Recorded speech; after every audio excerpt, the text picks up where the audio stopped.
This is what we're going to make today. It's just a shelf. It's quick, easy, cheap, and it's almost 100 degrees out here today, and the humidity is about 80%, so it is just unbearable. But I got to get some junk off the floor in here, and so I wanted something that I could make quick.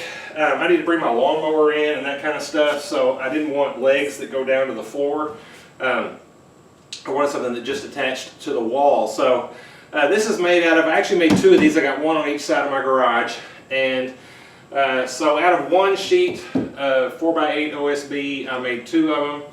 The gussets, I had to make the braces. I had to use some scrap to make those. So if you're just making an 8-foot, you'll have plenty to make two 8-foot shelves out of one sheet of half-inch OSB. And then, let's see, you would need two 8-foot 2x4s ripped in half, and then just the fasteners to go with it. All right, let's get started.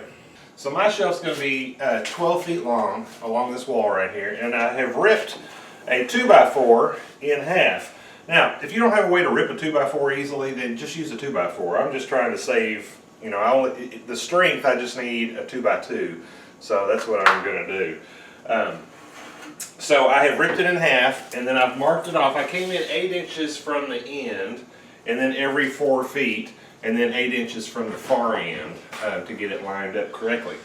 Now, I'm putting mine on a block wall. If you wanted to put it on a wood wall, then you would just use nails and try to drive it into the studs as you went along. So I marked this, and I have drilled a pilot hole in here for my screws. I'm using Tapcon screws. This is what they look like. And they're for masonry. To be honest with you, I haven't had great luck with these in the past, but I actually watched their video last night, so I'm going to see and I think I was doing part of it. I think I was drilling the hole too small. So hopefully these are going to work. But the pilot hole is the size of the shank of this drill, that screw. So the first thing I'm going to do is just start me a hole. Let's see.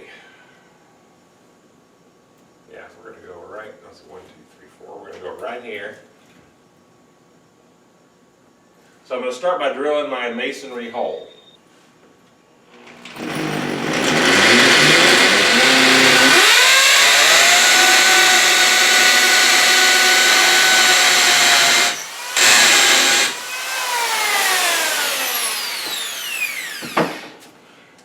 Now, that was a hammer drill, which is recommended for using masonry bits, but if you don't have one, you can use a regular drill. It's just going to be a lot harder. Now, I have drilled into, if you're using a masonry wall, blocks in the middle, they have a solid web. And so I'm drilling into that, so I'm not drilling into the cavity of the block. All right, so now we're going to see how this screw works. Let me pull you in a little closer.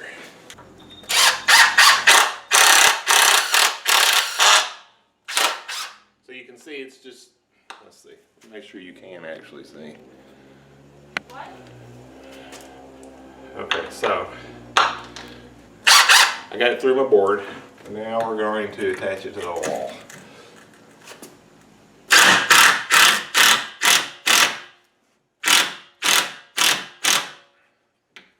I actually did pretty good.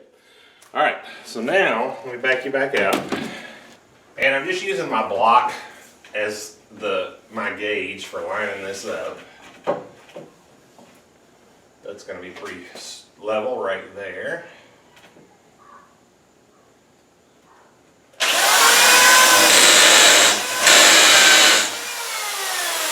I'm just going to mark all my holes and then come back and drill them.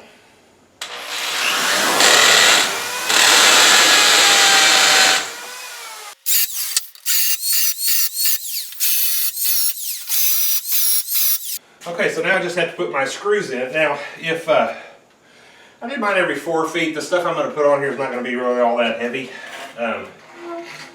But you know, if you're keeping your anvil collection or something on here, you're going to want to. You can put them every 2 feet or something like that. You've got to, if you're going to put them in the web, you're going to have to go either every 16, 32, or 48 inches.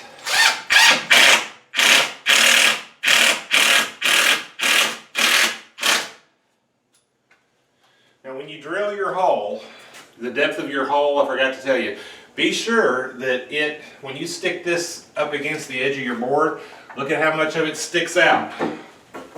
Like that right there, how much is sticking out. Be sure you drill that hole deeper than that, because if you don't, this will bottom out and then it'll strip that hole out. Alright, so that's got our strip attached to the wall. You know, it's amazing when you follow the instructions how much better things go. So these Tapcon screws have done a great job. Alright, now I'm cutting the braces that holds the shelf up. And so I've got, this is a scrap piece. So I'm going to rip it to 16 inches and then again in 16. So I'll wind up with 3 pieces that are 16 inches square.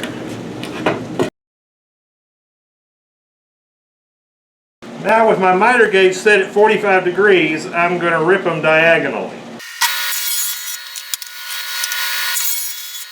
Now the 2 that go on the ends you don't have to do anything with, but the one that goes in the middle, or if you add more into the middle, you're going to have to make a space in the back for the 2x2 to fit, and then you're going to have to shorten it just a little bit. So first thing we're going to do is come out here and we're going to shorten one leg to our, it's going to be our 16 inches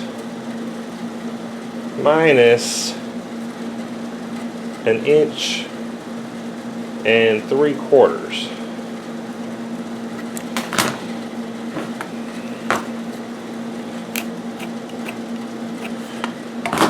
Which gives us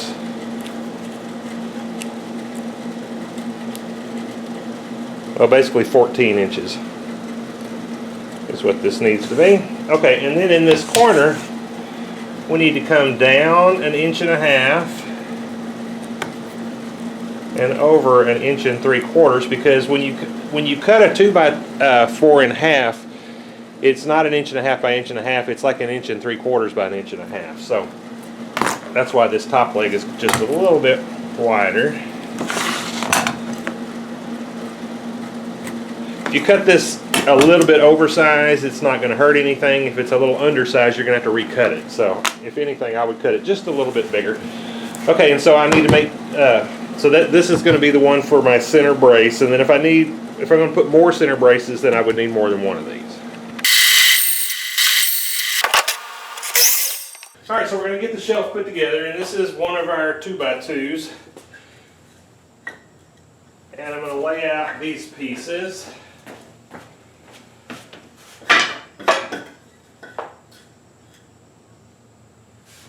And then these go 1 every 4 feet, so for right now I'm just going to kind of guess.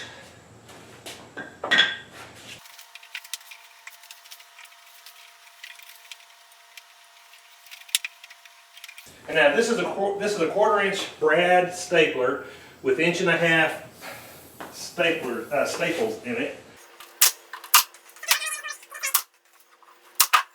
Now I'm going to split the difference with this piece. We'll go 1/2 and 1/2.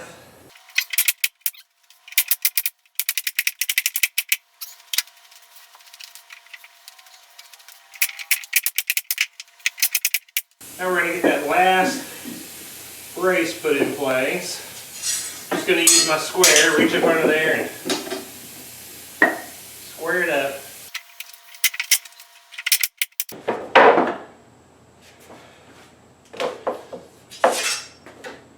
Now this is the back, so we've got to square these up to this back edge.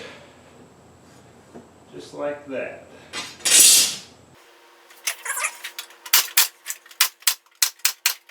Be sure you get good nailing, because it's the staples that are going to hold it. Now, you could put a construction adhesive on these joints and it would make them a lot stronger. What I'm going to put on here is really not all that heavy, so I'm not going to worry about that.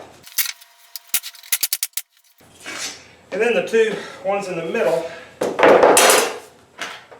you don't have that back corner to line up with your edge, so you're going to have to use a straight edge. Alright, so to install it,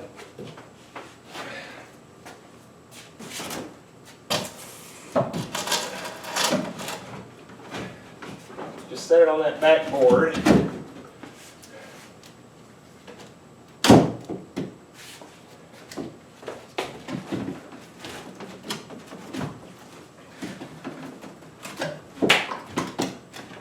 piece of firewood in the way.